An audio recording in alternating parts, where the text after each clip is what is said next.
¡Benjamín! ¡Ven por él! ¡Corre, corre, corre! ¡Vámonos arriba! ¡Rápido, Benjamín! ¡Rápido! ¡Bájate! ¡Corre!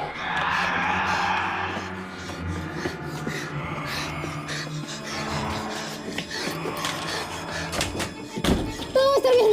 Nosotros nos encargamos. No salgas, ¿ok?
How are you feeling today?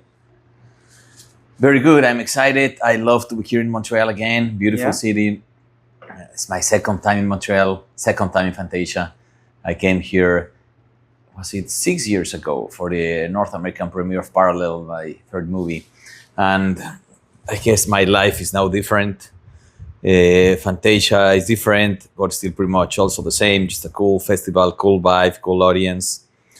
And I'm just very excited to show the film for the world for the first time tomorrow. I've been here 4 days watching all these wonderful movies, seeing how the audience reacts, and I'm excited to see how they take Párvulos.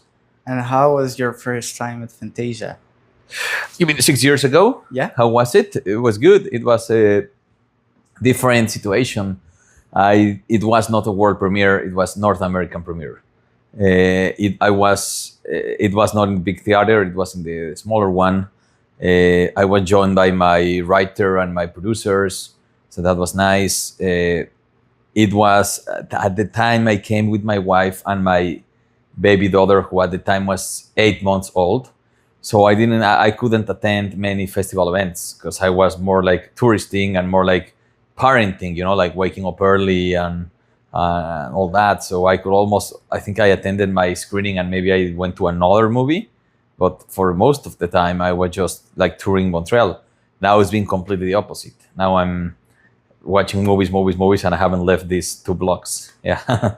And about Párvulos, where was the movie shot? The movie was shot actually very near Mexico City. Wow. It's in a place called La Marquesa. It's like a nature, mountain and woods area, very close to Mexico City, about 40 minutes drive. We originally were going to shoot in Guadalajara, in Jalisco, which is a different state, but the cost elevated a lot in taking all the people to another state. Even if we work with local head of departments, there were a lot of travel costs.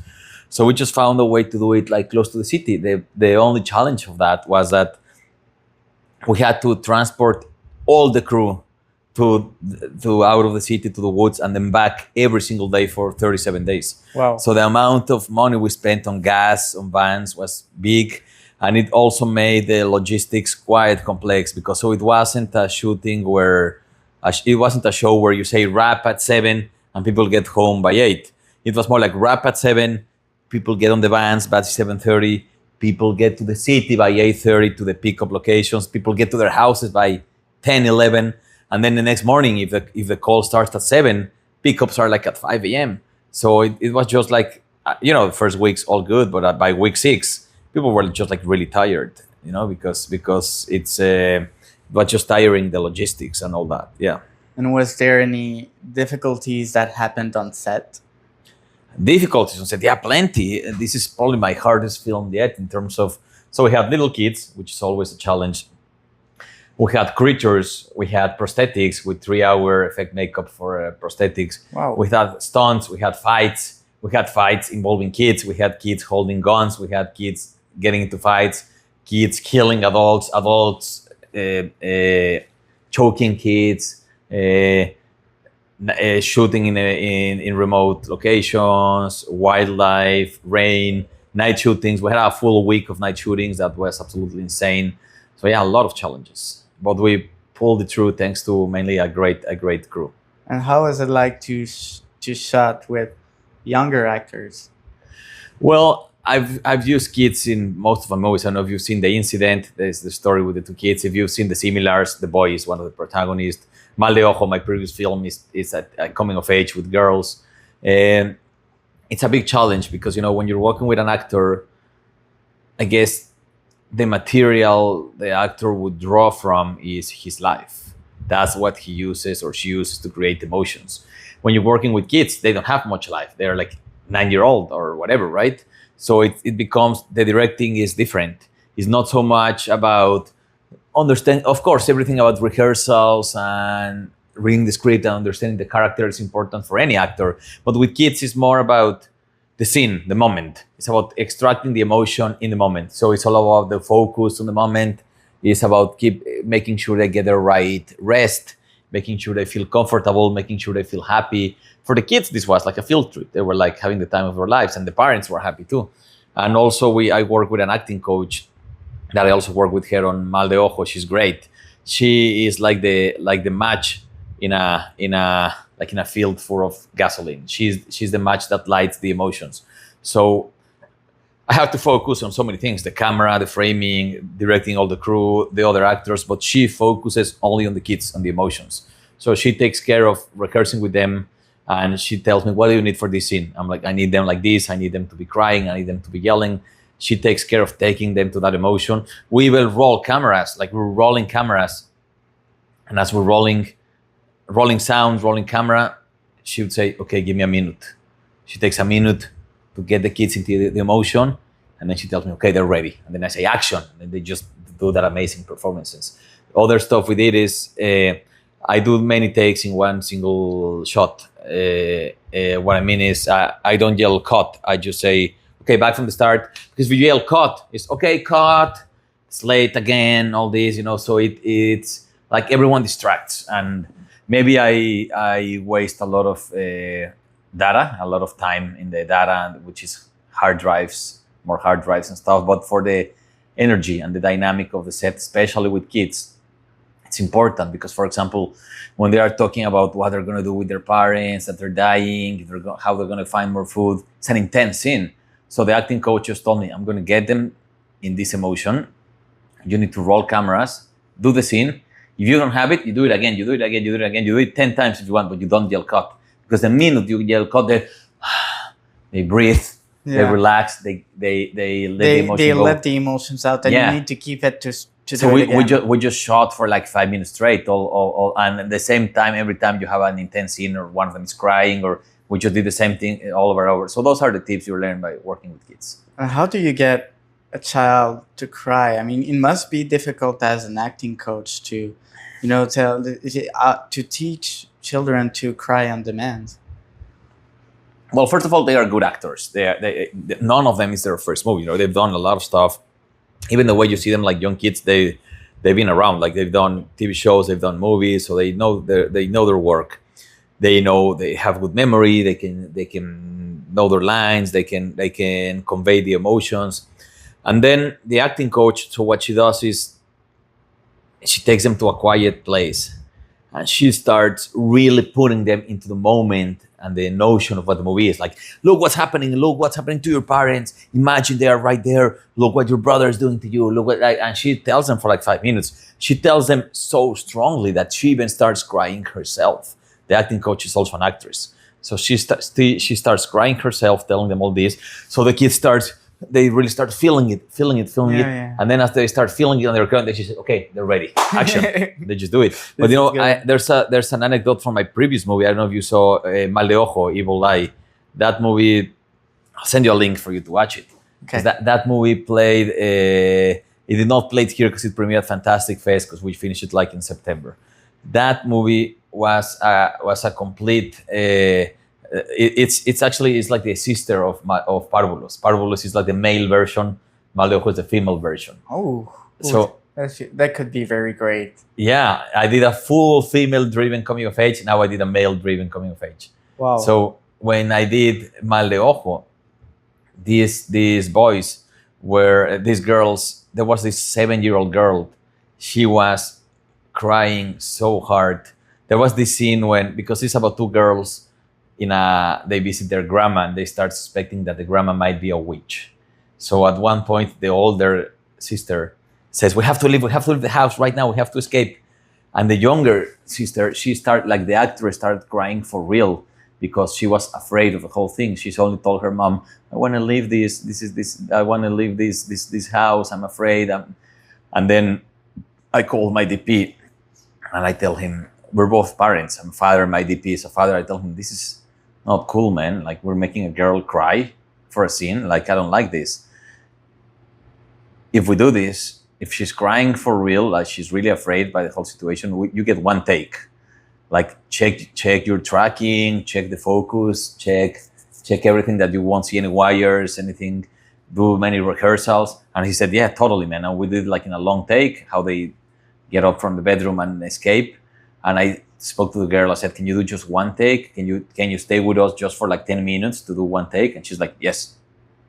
So we did it. And then the mother comes and is like, you're not making that again, right? I'm like, no, we got it. Like so it's also a matter of making sure it's not the same as an adult, that his energies probably will last longer. With a child, he's much more fragile. He can get tired sooner. You need to really take good care of them, like physically, emotionally. So that, as a director, is challenging because you have to think very well what you want with this shot, what you want with this take. So that was quite a challenge. Yeah. Have you coordinated any VFX or stunt with the kids? Yeah, that happened a lot in this movie, in Párvulos. We had a stunt coordinator. You know when the psychopaths get in the house? Yeah. Those 3 guys are stunts. Like, Enoch is Noé Hernandez, a great actor who you've seen in We Are the Flesh and many movies. But the other 3 guys, like his allies, they are stunts. Okay. And also when the guy gets born, that's a stunt.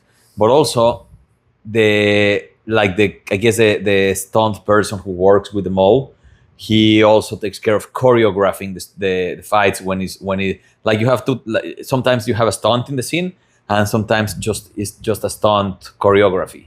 So he took care of choreographing all the fights and all that, so it looked real. And doing it with kids, like there was a full stunt rehearsal one day, this like gym, like we were all day rehearsing scene after scene. And that was really, really intense. The rehearsal for those things. The parents were there and they were super happy because they trust me as a filmmaker. They trust what's happening with the movie. They know the movie is going to get them places, so they're super happy with that. But still, it's quite challenging that that they see their kids being thrown and they think that the kids get choked to death and the little kid bites this guy and he throws him to the ground and all that. So we rehearsed all that day, and it was a lot of very professionals, the people that do it. They even hired the guy that gets burned in the end with fire, and I remember like that was so exciting. I've never burned a person in a movie before. That was a first for me. Put a person on fire. Like my brother was killed. Like, Isaac, I don't understand this. Why would somebody let themselves be light on fire for a movie? Yeah. And I'll tell my brother, like, that's their job, man. That's what they do. and this guy he lit himself on fire. He ran, and you have a video that is so funny. The video, because in the video you see the guy burning. He's like and then he's only say, "Okay, stop," and then they just put the extinguisher on him, the like the gas on him, and then I asked him, "Man, you did wonderful. You've lit on fire many times before," and he's like, "No, this is my first time," and I'm like, "First time in a movie?" He's like, "No, first time you've done it on TV." No, the guy was just willing to do it. No, he just said, "It's my first time in a movie." That's what he said. Ah. So I said, "Oh, so you've done it in TV?" He says, "No, not in TV either." I'm like, "So when have you done it before?" He's like, "At my house. I just like to lit myself on fire for practice." I'm like, "Holy shit." For practice. That's amazing. Damn. Yeah. I will never lit myself on fire for practice. Yeah. And the aesthetic and visual effects are absolutely astonishing. Was it 100% practical? Because I haven't seen a lot of VFX, and if there is, it is so subtle that we don't even notice it. So it means that it's well done. But what is the percentage of practical effects in this movie? Well, most of the effects were done practically. Yes, the only VFX you see are the leg. Many people have asked, the guy really didn't have a leg? No, we removed that with VFX, and that's an easy effect. That's just erasing the leg. Some of them were complicated, like we see when he's on the bike and all that. All the effects were practical, like all the when they kill Valeria, all the blood and guts, that's all practical. And Looks amazing. And yeah, everything, the blood, the creatures, they're all practical. The fights are all real. Yeah, I think the only big VFX were that, like the gunshot when they shoot the father. That's a VFX. Those were the only VFX. Yeah. And the animal prosthetic looks so real. It was very disturbing. The dog, you mean? Yeah. Like the guts and all that. Yeah. Yeah, it was. Yeah. It looked so real. Was it like a prosthetic or? Yeah, that's they built it. The same guys who did the creatures, they did all the dog and all that, and the gods and the rats and all that. Yeah, that's gonna get us in trouble. Like killing a dog. Somebody warned me, you shouldn't kill a dog in your first minutes of the movie. That's gonna close a lot of doors for international sales of this movie. And I'm like, really? But they do it for a right reason. Yeah. To feed their parents. Yeah. Like somebody told me, why they don't just kill like a deer or something? I'm like, no, because that's the point. Killing an animal that is really loved. But then it's a sacrifice to keep their parents alive. So the sacrifice means more, or it's stronger than if they just kill, like a deer or an animal that we don't care about. I mean, we care about all animals, but you know what I mean? Yeah. And it doesn't mean that just because you're in a forest or woods that they're all deer. It's a post-apocalyptic kind of movie. Yeah, exactly. Yeah. So you never know what kind of animal you'll find. Yeah. They found the dog, they killed him. Yeah. So that just makes sense. Yeah. But I understand why people could be sensitive about it. But I didn't mind it. I just think it was amazingly well done. Okay. And very realistic. Okay. Who are the fire trumpets? In the movie, you mean? Yeah. What's their backstory? Well, here's the thing, okay?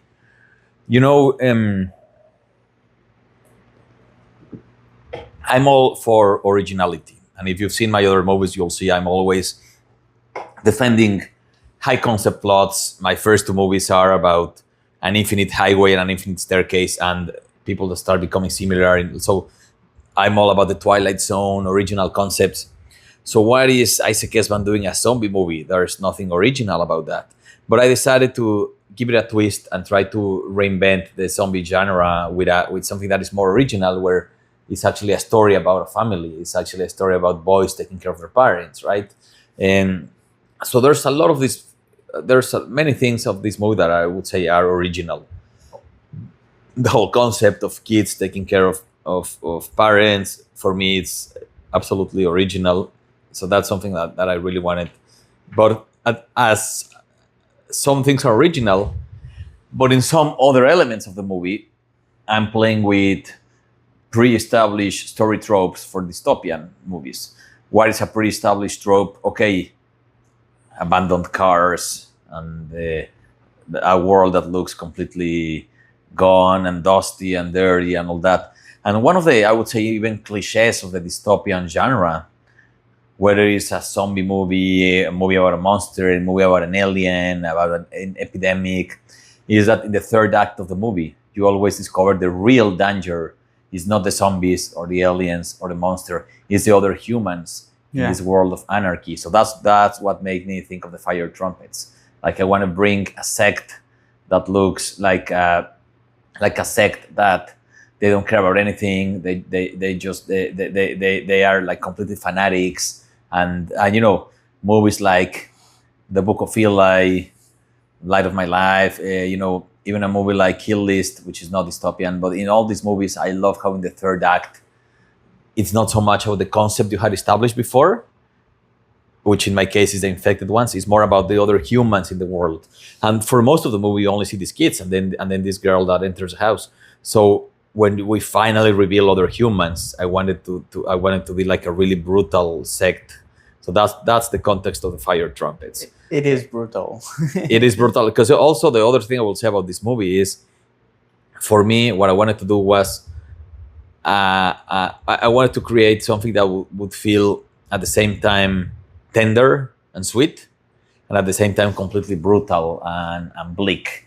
So I wanted that contrast. I hope that worked for you, because It's really worked. In you know, I really admire movies by filmmakers like Del Toro, who for me is the only director who I think has managed to do that contrast between beauty and brutality. You know, a movie like Pan's Labyrinth it's almost like a child's fairy tale where you have like fairies and creatures and a princess, and then you have this scene where they take this peasant and they destroy his face completely, and it's like a gore that you would see like in an Asian movie, you know. Yeah. So I like the contrast of that, something that feels brutal and strong and at the same time tender and beautiful. That's what I wanted to do with this movie. That was part of my next question. I was gonna say there's so much tenderness, and you know, it's very gorgeous, beautiful photography, and I really like also the fact that, you know, you can see one of the characters, you know, wanking in his room, and then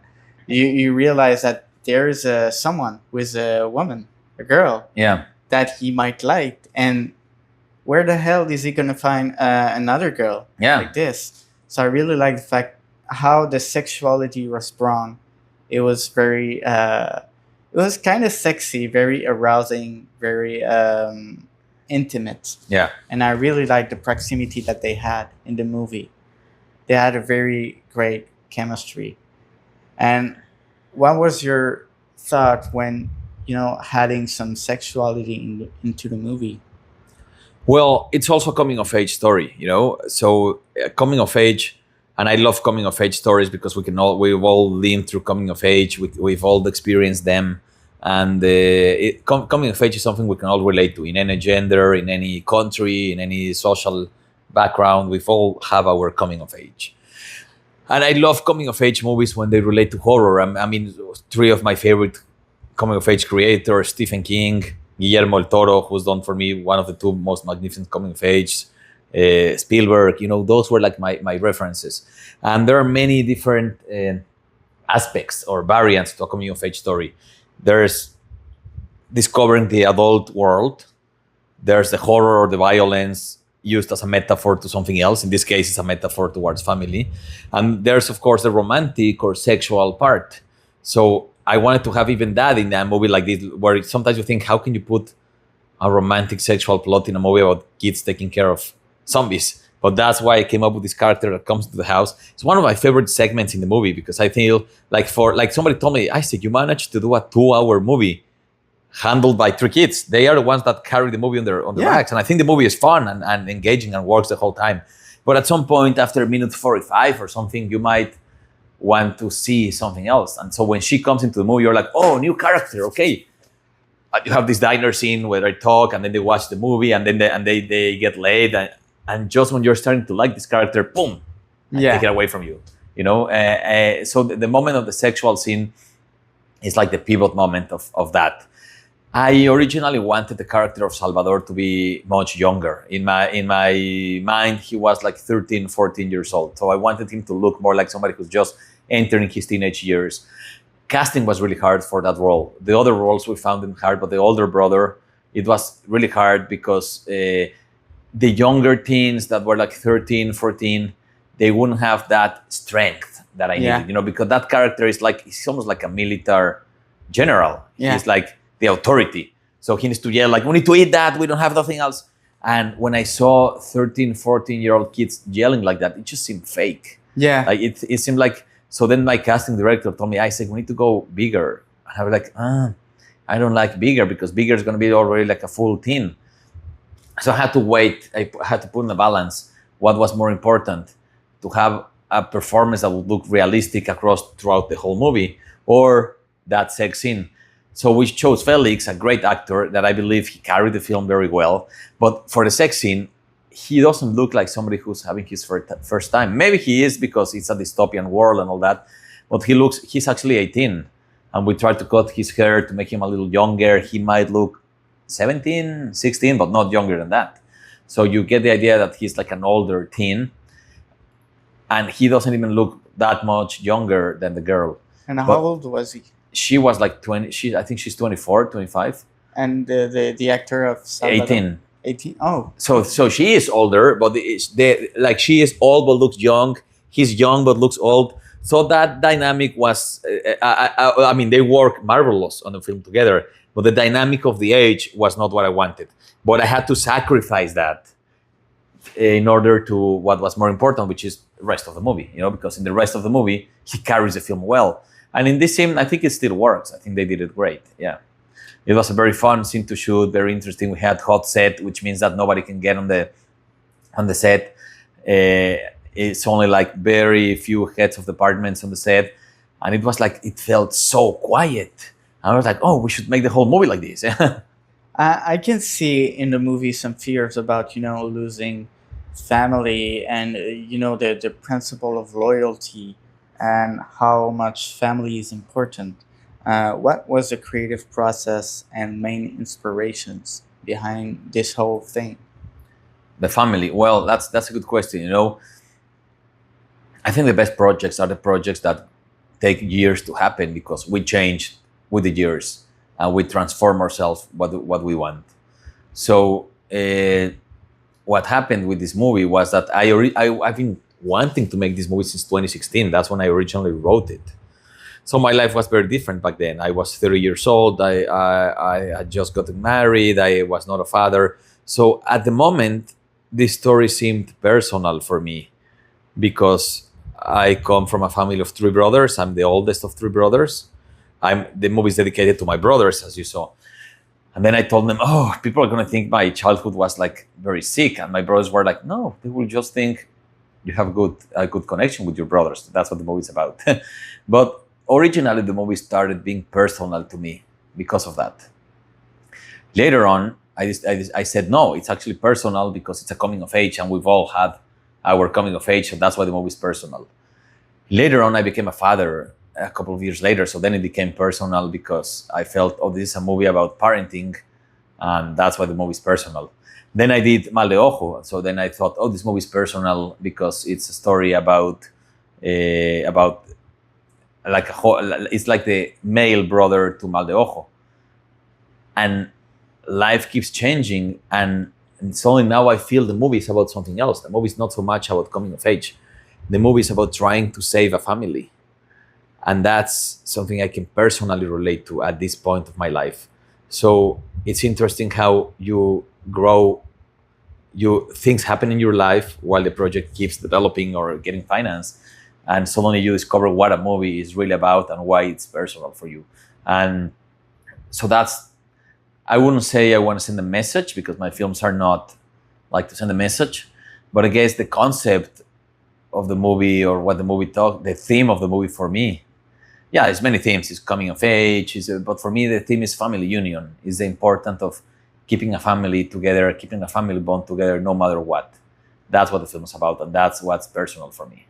I really like the energy that you've put into the writing of it, because you can also see that the infected parents feel guilt. They are suffering. They want to end it. When the older brother comes in the basement with the crossbow, and she just grabbed the crossbow and put it on her head. And Yeah. it tells everything, and it was Yeah. so heartbreaking to see. Yeah. Because, I mean, what would you do? You don't want to kill your parents, right?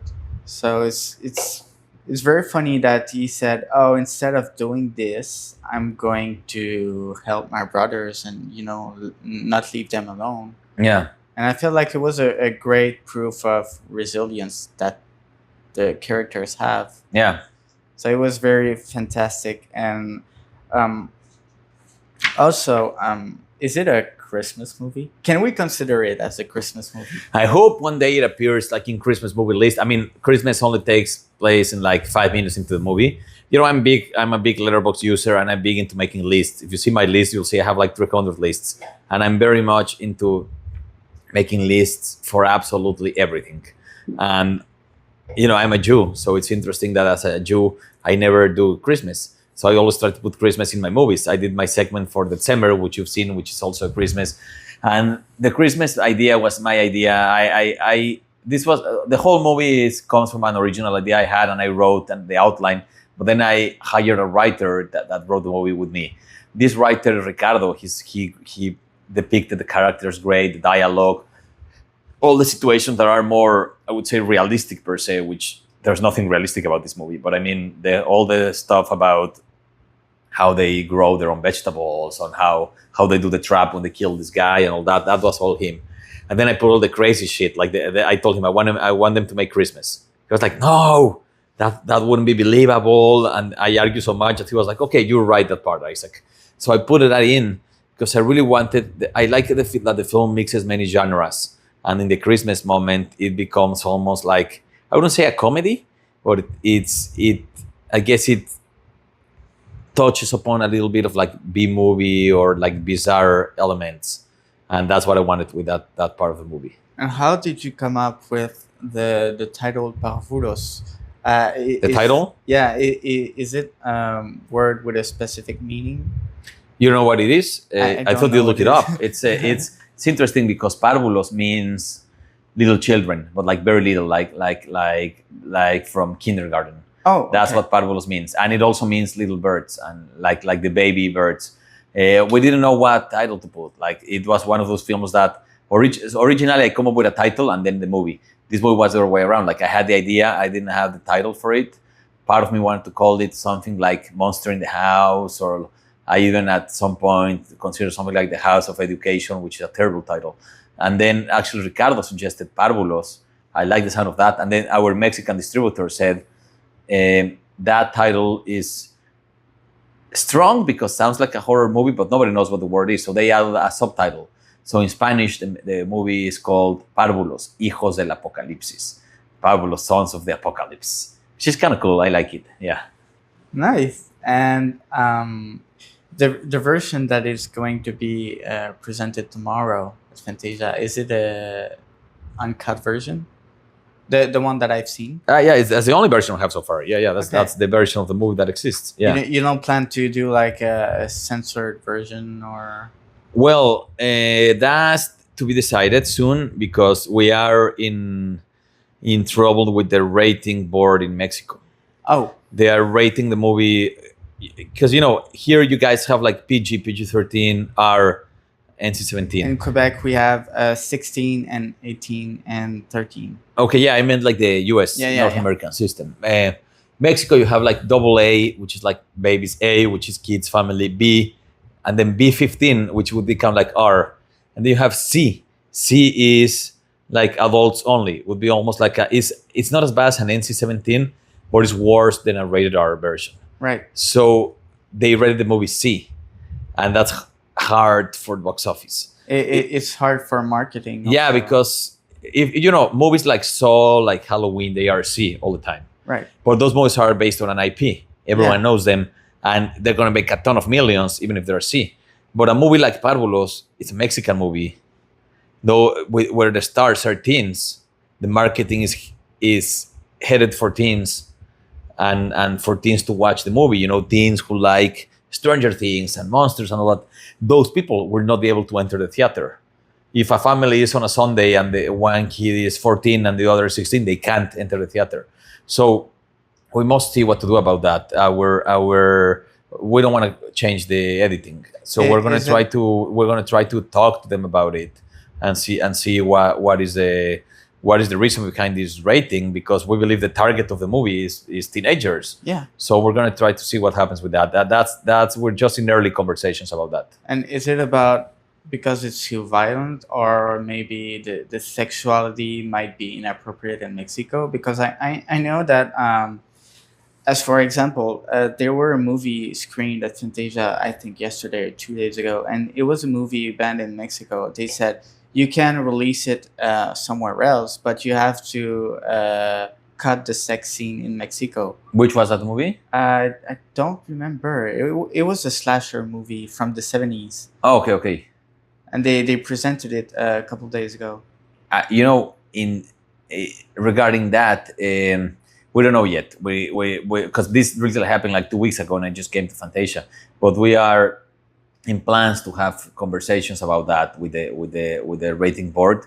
We think it's two things: the sex by the parents, not so much the way it is, but how the kids see it, and the violence committed by kids. Now, all I will say is those two things are totally shot, I would say, in a non-graphic way, more in a subtle way, because they're important for the story, because they are what part of the essence of the story, which is kids not being ready for what's happening, So I want to try to talk to them to that, and understanding that these things are important for the movie and they are not shot in a graphic way. But yeah, it's not graphic. I feel like it's for teen. There's also like zombie infected training. They try to train their parents to behave and to enjoy some times with them. How did you come up with this idea? Well, a movie that really, really inspired me was Goodnight Mommy. And when I first saw Goodnight Mommy, I saw it at Fantastic Fest. It was a surprise screening. I knew nothing about it. I knew nothing about the plot. I just saw these kids singing in the beginning, and then these kids like walking in the wildlife, in the nature, like swimming, and that. I was like, where's the parents? What's happening to the parents? So I wanted to make a movie like that about kids wondering what their parents will be, and then you will discover where the parents are. So Goodnight Movie really inspired me. And then all this other coming of age I tell them, like Pan's Labyrinth, like The Devil's Backbone, movies like The Others, and then just like dystopian genre overall, yeah. And other exciting movies like The Others, movies about kids seeing monsters, movies like Don't Be Afraid of the Dark, and then dystopian genre overall. That inspired me as well. And what is your top 4 movies? My what? Your top 4 favorite movies. In Letterboxd? Yeah. Yeah. So my top 4 favorite movies are Open Your Eyes. Okay. Open Your Eyes is amazing. When I saw it, I was completely blown away. I was 16 years old. I was blown away by how that movie is a romantic movie, it's a drama, it's a thriller, a Hitchcockian thriller, and it's also a great sci-fi movie. And for me, it's a perfect movie. The second, I would put The Shawshank Redemption. It's not a genre movie, but it's a movie about hope. It's a movie about fighting for the things you want, and that's something I can relate to. And then I would say Fight Club, because I'm just very impressed by the filmmaking overall. And then The Fly, because for me it's the most romantic and saddest movie of them all. Those are my top 4. And if anyone wants to see my top 50, you can follow me on Letterboxd. You'll see my top 50 of all times. This is very interesting because amongst all of the movies that you mentioned, I had an interview with someone else, and he said Fight Club, The Fly, The Thing, and Shawshank Redemption. And who was that? I don't remember. I should take a look at my interviews, but yeah. Yeah, we're almost apart from Open Your Eyes, we're almost similar. Yeah, almost similar. He said The Thing instead of But it's very funny that you mentioned that. And do you have any release date set for Párvulos? Yeah, well, after Fantasia is our world premiere, we're doing many festivals later. Some will be announced soon. And then we'll have our premiere in Mexico, theatrical release in November. Okay. And do you have any idea for outside of Mexico, like the US, North America? Yeah, we have. We're working with a good sales agent that will be announced soon. Actually, we just closed the deal here at Fantasia, so I cannot reveal it yet. Okay. And they will take care of distributions. But yeah, the film will be released in the US as well. Yeah. Nice. And would it be like early 2015? Yeah, I'm not sure about dates, but we'll know soon. Okay, Yeah. great. Thank you so much for the interview. It was fantastic movie. No, thank you. If you have a chance, please go watch Párvulos. It's one of the greatest zombie-infected movie of all time, to my opinion. Just Thank my you so much. humble opinion. I thought it was great, brilliantly written. Performances are great, very beautiful, great photography. I have nothing but praises. Oh, thank you so much, man. Thank you. You should take a look at it. Thank you all, and hopefully you enjoy Párvulos. It's been a pleasure talking to you, man.